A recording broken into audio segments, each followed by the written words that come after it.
Édith Piaf, chanteuse française. Quand il me prend dans ses bras, une chanson comme un parfum de revanche.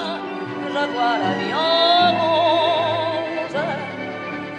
Une revanche sur cette vie qu'il l'a vue naître dans les bas-fonds de Paris. De monde tous les jours, et ça me fait quelque chose.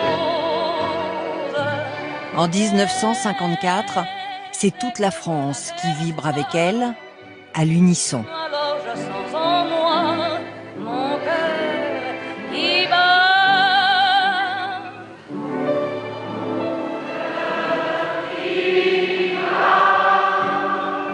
Il est bien loin le temps où elle chantait dans la rue, elle a même l'élégance d'en rire.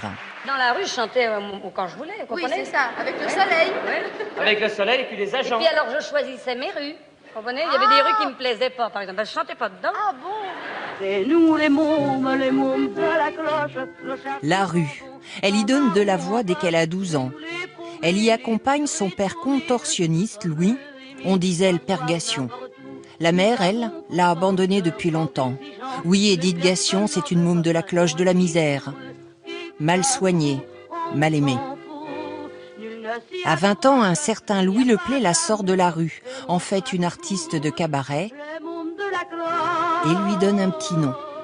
Il dit tu chantes comme un moineau et tu es une petite môme. L'idéal serait qu'on t'appelle la môme moineau, mais sachant que la môme moineau existait déjà, que c'était une milliardaire. Et il lui dit bah tiens, par ricochet ou dérision, on va t'appeler la môme Piaf. Mais voilà, la chance, ça ne dure pas. Louis Leplay a été assassiné. Les bandits l'ont tué d'un coup de revolver après avoir... On dit que les bandits sont des acolytes de la môme. La police lui demande des comptes. On m'a questionné, il fallait bien que je dise avec qui j'étais. Si je n'avais rien dit, on aurait eu l'air de dire que je protégeais quelqu'un. Je n'ai plus d'amis, je n'ai plus personne maintenant. Qu'on me laisse tranquille. C'est pas ton nom. Mais elle rebondit grâce à un nouvel impresario. La chance revient avec Mon Légionnaire. De la nuit, mon légionnaire. Et les succès s'enchaînent. Ça lui rentre dans la peau par le bas parlant, et n'envie qu'à l'effet physique. Piaf devient une légende. Elle s'est mise à danser, à tourner au son de la musique. New York 1947. Première tournée américaine, Piaf chante l'amour en anglais. Tell you can, this is la vie en rose. Piaf trouve l'amour, le grand, avec Marcel Cerdan, le roi de la boxe. Le ciel bleu sur nous peut s'effondrer. Cette passion-là lui inspire le plus bel hymne à l'amour. De bien s'écrouler. Mais le drame n'est jamais bien loin. En 1949, Cerdan meurt dans un accident d'avion. Je me fous du monde entier. Qu'est-ce que vous avez attendu de l'amour, Édith Piaf? Mais ce qu'il m'a donné, C'est-à-dire? le merveilleux, le triste, le tragique, l'extraordinaire. Des déceptions aussi. Je n'ai jamais été déçue. Tu me fais tourner la tête. Mon manège à moi, c'est toi. Son manège à elle, c'est l'amour à l'infini, l'amour qui naît ou bien qui s'éteint.